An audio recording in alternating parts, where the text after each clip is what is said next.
کیا جس چیز کی انسان آرزو کرتا ہے وہ اسے ضرور ملتی ہے؟ سو آخرت اور دنیا تو اللہ ہی کے ہاتھ میں ہے، اور آسمانوں میں بہت سے فرشتے ہیں جن کی سفارش کچھ بھی فائدہ نہیں دیتی مگر اس وقت کہ اللہ جس کے لیے چاہے اجازت بخشے اور سفارش پسند بھی کرے۔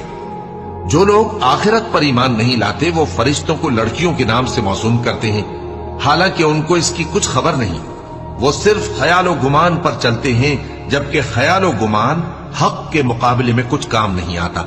تو جو ہماری یاد سے روگردانی کرے اور صرف دنیا ہی کی زندگی کا خواہاں ہو، اس سے تم بھی منہ پھیر لو۔ ان کے علم کی یہی انتہا ہے۔ تمہارا پروردگار اس کو بھی خوب جانتا ہے جو اس کے رستے سے بھٹک گیا، اور اس سے بھی خوب واقف ہے جو رستے پر چلا۔ اور جو کچھ آسمانوں میں ہے اور جو کچھ زمین میں ہے سب اللہ ہی کا ہے، اور اس نے خلقت کو اس لیے پیدا کیا ہے کہ جن لوگوں نے برے کام